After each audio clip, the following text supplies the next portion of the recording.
Hello, mommies. Hello, everyone. Welcome to Boss Babies Kyra Myra. अगर आपने अभी तक इस चैनल को सब्सक्राइब नहीं करा है तो डू सब्सक्राइब। तो आज की वीडियो में हम बात करने वाले हैं हमारी न्यू बॉर्न बेबी के लिए कुछ रिक्वायर्ड चीज़ें जो हमें चाहिए होंगी। हम सब बहुत कंफ्यूज होते हैं कि मार्केट में इतनी सारी चीज़ें हैं, मैं क्या लूँ और क्या नहीं लूँ। तो मेरे बेबीज़ अब 6 मंथ के हो गए हैं।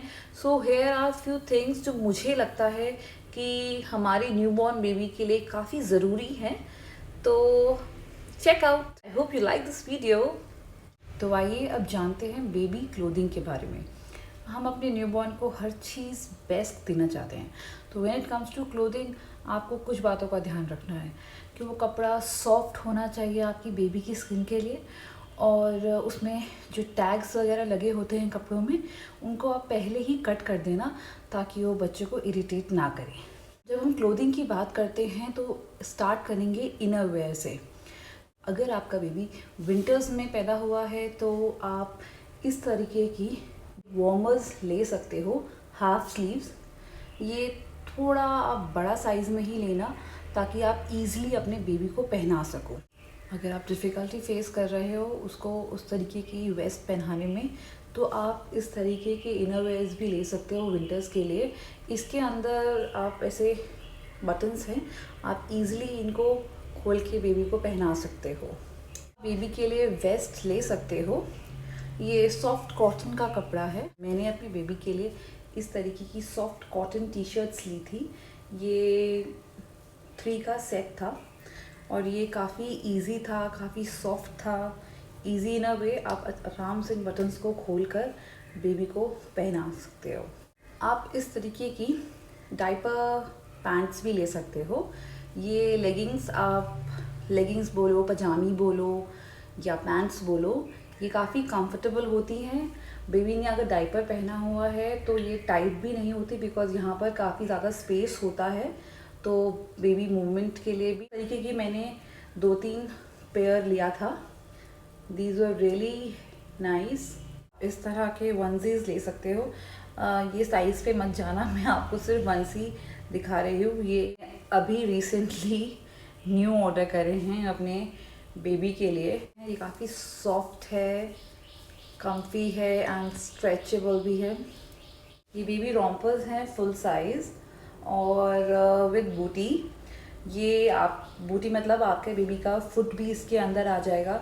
These are like must have, आप इनको ज़रूर खरीदें। इसके अंदर आप बेबी को एक कॉटन वेस्ट पहना सकते हो, फुल स्लीव्स की डायपर पहना सकते हो and your baby is ready. Summers हैं, विंटर्स हैं, आप इनको यूज़ कर सकते हो। का बेबी समर्स में पैदा हो या विंटर में पैदा हो, आपको ये 3 चीज़ें लेनी ही लेनी है।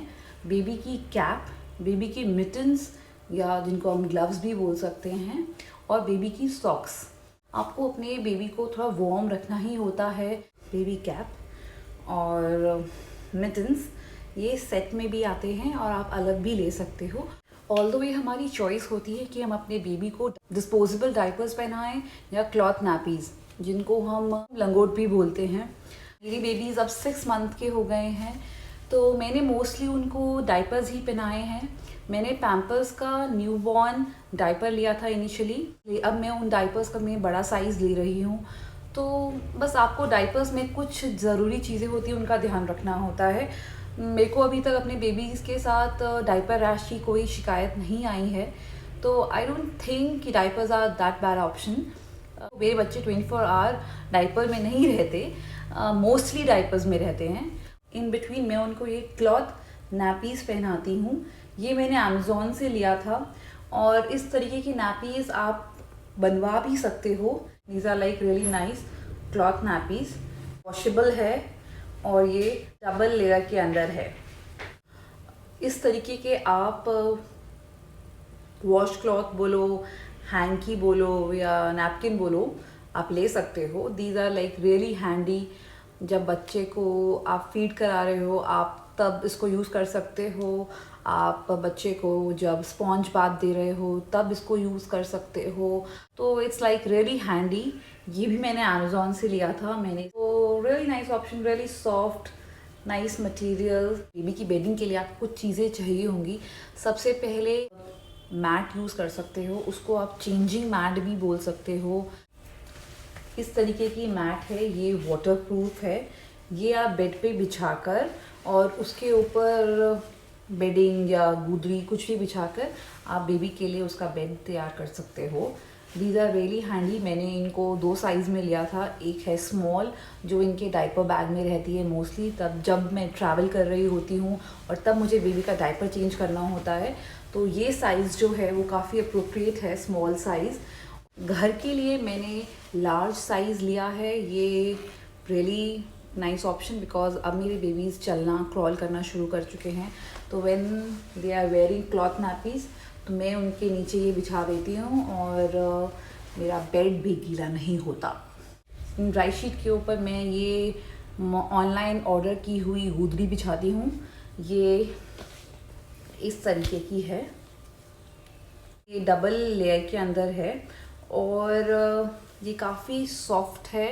ये मार्केट से ख़रीदे हुए हैं, ये 6 का सेट आया था। ये गुदड़ी घर की बनाई हुई है, ये मेरी नानी ने बनाई थी और these are also very nice. तो आप ये ऑनलाइन भी ख़रीद सकते हो और इस तरीके से होममेड भी बना सकते हो।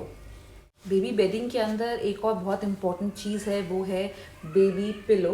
तो ये एक होममेड बेबी पिलो है, ये राई का पिलो है। ये बेबी की हेड की करेक्ट फॉर्मेशन के लिए काफ़ी अच्छा होता है। आप इस तरीके के राई के पिलो ऑनलाइन भी खरीद सकते हो। It also has a nice cover. Pillow के साथ साथ मैंने अपनी बेबी के साइड में रखने के लिए ये राउंड पिलोज भी बनवाए थे, ताकि बेबी रोल ना हो इधर उधर और वो कंफर्टेबली सो सके। ये आप मार्केट में या ऑनलाइन रेडीमेड भी ले सकते हो। अब हम बेडिंग में ब्लैंकेट की बात करेंगे। मैंने अपनी बेबीज़ के लिए 2 तरह के ब्लैंकेट लिए थे। इनिशियली जब वो पैदा हुए थे तब इतनी ठंड नहीं थी because they are September born. तो this is the hosiery blanket. ये हुडेड है, डबल लेयर है। तो जब हॉस्पिटल विजिट्स के लिए मेरा बेबी जाता था तो ये ब्लैंकेट काफ़ी हैंडी थे और काफ़ी कंफर्टेबल थे, और घर में भी आप इसको बेबी को कवर करने के लिए यूज़ कर सकते हो। इसके साथ साथ जब थोड़ा थोड़ा विंटर्स आने लगे, एकदम से ब्लैंकेट की जगह मैंने उनको ये फ्ली ब्लैंकेट्स लिए थे। ये फ्ली ब्लैंकेट्स अगेन मैंने अमेज़ॉन से मंगाए थे। These are also hooded. दिसंबर के अराउंड मैंने इस तरीके के ब्लैंकेट ऑर्डर करा। ये काफ़ी वार्म है। ये फुल साइज़ का ब्लैंकेट आप ऑर्डर करना ताकि आपकी बेबी को ये आगे तक काम आए। नर्सिंग पिलो, मैंने घर के ही पिलो यूज़ करा था, मैंने अलग से नर्सिंग पिलो नहीं लिया था। अगर आप चाहते हो तो नर्सिंग पिलो भी आप यूज़ कर सकते हो। मैंने सुना है उससे काफ़ी कन्वीनियंट हो जाता है बेबी को दूध पिलाना, ब्रेस्ट फीड करना। Another important thing is baby wipes.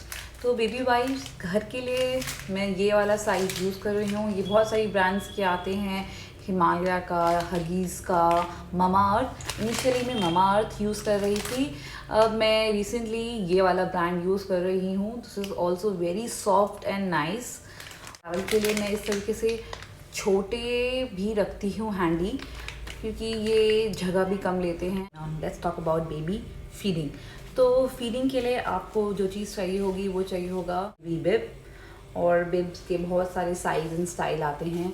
तो मैंने ये लिया था बिकॉज ये सामने से सॉफ्ट हॉजरी कपड़ा है और पीछे से दिस इज़ प्लास्टिक, तो आपके बेबी के कपड़े नहीं ख़राब होते। This is like what I wanted.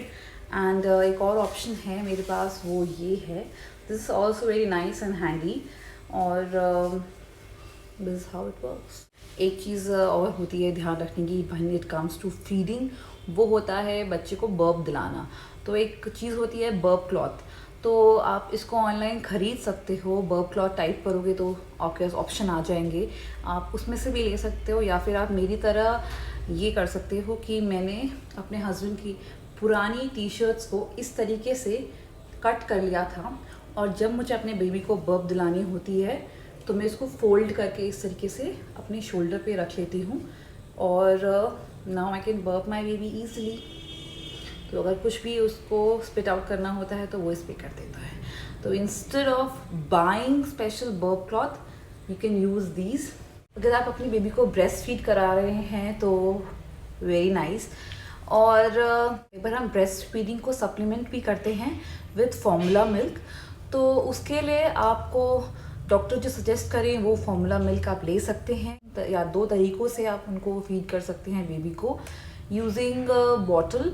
मैंने ये फिलिप्स की एवेंट की नेचुरल फ्लो की 125 ml की बॉटल ली थी। ये न्यूबॉर्न के अकॉर्डिंग काफ़ी अप्रोप्रिएट साइज़ है एंड रियली नाइस। बच्चा इसमें निपल कन्फ्यूजन नहीं होता। इसके साथ साथ मैंने पालड़ा भी यूज़ किया था। दीज आर लाइक, ये आपको दिए की तरह लगेगा, ये पालड़ा है। इसके अंदर मैं स्पून से दूध डालती थी और फिर ये अपनी बेबी को फीड करती थी। ये इनिशियल 2-3 मंथ तक तो सही था, लेकिन once my baby starting moving while feeding तो ये एक अच्छा ऑप्शन नहीं था। तब मैं सिर्फ और सिर्फ बॉटल्स यूज़ करने लग गई अलॉन्ग विद ब्रेस्ट फीडिंग। तब मैं सिर्फ और सिर्फ बॉटल्स यूज़ करने लग गई अलॉन्ग विद ब्रेस्ट फीडिंग, क्योंकि बच्चे को लगने का भी डर होता है इसके अंदर। ऑल्दो हमारे यहाँ इतना कंपलसरी नहीं है ब्रेस्ट पंप लेना। मेरी ट्विन प्रेगनेंसी थी और मुझे पता था कि breast pump is like very important for me, तो मैंने तो ब्रेस्ट पंप पहले ही ले लिया था। उसका भी लिंक मैं आपको डिस्क्रिप्शन में दे दूँगी। बट अगर मुझसे कोई पूछे तो आई वुड सजेस्ट कि जब तक ज़रूरी ना हो उसको लेना अवॉइड ही करें। मोर और लेस उस पर कोई बहुत मेजर डिस्काउंट नहीं होता। लेने के लिए अगर आपको ब्रेस्ट पंप लेना है तो इलेक्ट्रिक वाला लें, ताकि थोड़ा कन्वीनियंट हो आपके लिए मिल्क पंप करना। तो आप एक बार अपनी डॉक्टर से कंसल्ट कर लें या फिर आपकी खुद की रिक्वायरमेंट देख लें और उसके हिसाब से ही ब्रेस्ट पंप लें। जब आप बॉटल्स यूज़ कर रहे हो तो आपको बॉटल क्लीनर भी चाहिए होगा, तो मैं ये लव लैब का क्लीनर यूज़ कर रही हूँ अभी। वैसे बहुत सारे ऑप्शंस हैं मार्केट के अंदर, डिफरेंट ब्रांड के, आप उनमें से कोई भी ले सकते हो। बेबी क्लोथिंग के लिए भी मैंने एक अलग से डिटर्जेंट लिया है। Right now I am using Love Lab का ही detergent. It's also really nice and soft on my baby's clothes. मेरा सजेशन ये रहेगा कि ये आप ऑनलाइन ख़रीदें, बड़ा साइज़ ख़रीदें, डिस्काउंट पे ख़रीदें, कूपन लगा के ख़रीदें, बिकॉज़ ताकि ये पॉकेट फ्रेंडली रहें आपके लिए। बेबी ग्रूमिंग एंड बेदिंग के लिए मैंने एक अलग से वीडियो बनाई है, आप उसको ज़रूर चेकआउट करें। उसका लिंक डिस्क्रिप्शन के अंदर है। जो बेबी के ग्रूमिंग और बाथिंग के लिए बहुत ज़रूरी हैं वो आप वहाँ से नोट कर सकते हो। कुछ मिसलेनियस चीज़ें, जैसे कि आप एक मेडिकल बॉक्स तैयार रखना जिसके अंदर आप बेबी की दवाइयाँ, बेबी का ईयरबड, बेबी के लिए नेल कटर, थर्मामीटर, ये सब आप उसमें रख सकते हो। एक सैनिटाइज़र ज़रूर रखें जब भी आप बेबी को अटेंड कर रहे हैं। आपके हाथ वॉश्ड होने चाहिए, सैनिटाइज्ड होने चाहिए। इसके साथ साथ आप डस्टबिन और गार्बेज बैग भी रखना, डायपर डिस्पोज करने के लिए और वेट वाइप्स डिस्पोज करने के लिए। बेबी के लिए आप ऐसे एक बास्केट ले सकते हैं जिसको आप डायपर बास्केट कह सकते हो। इसमें आप अपने डायपर्स सारे एक साथ रख सकते हो। उसके अंदर आप वाइप रख सकते हो, बॉडी लोशन रख सकते हो और डायपर रैश क्रीम रख सकते हो। बेबी के कपड़े रखने के लिए आप इस तरीके की बास्केट यूज़ कर सकते हो विद अ लिड। आप मॉस्किटो नेट भी खरीद सकते हो बेबी के लिए। उसके साथ साथ आप इस तरीके का anti mosquito fabric roll on भी ले सकते हो। अगर आप अपने बच्चे को फीड कराने के लिए बॉटल्स यूज़ करने वाले हो, ऑल्सो सजेस्ट कि आप एक स्टरलाइज़र भी खरीद लें। मैंने फिलिप्स का स्टरलाइज़र लिया था and I really liked it. आप बेबी के लिए बेबी स्ट्रॉलर, बेबी रॉकर या प्रैम कम स्ट्रॉलर, कार सीट, ये सब भी आप देख सकते हो। बहुत सारे ऑप्शन हैं जो अवेलेबल हैं मार्केट के अंदर। You can go through them and see आपको कौन सा सूट करता है। मेरे बेबीज़ लॉकडाउन के टाइम पे पैदा हुए थे, तो I did all this shopping mostly online from Amazon and first cry. Delivery services दोनों की काफ़ी सही थी। हेयर आर फ्यू ब्रांड्स जो मुझे पर्सनली काफ़ी अच्छी लगी अपने बेबी के लिए। इन माई नेक्स्ट वीडियो हम बात करेंगे कि हॉस्पिटल बैग में हम क्या क्या लेके जाएं, both for baby and for mommy and also for the daddy, अगर वो आपके साथ हॉस्पिटल में रुकने वाले हैं। If you like this video, do subscribe to the channel Boss Babies Kyra Myra.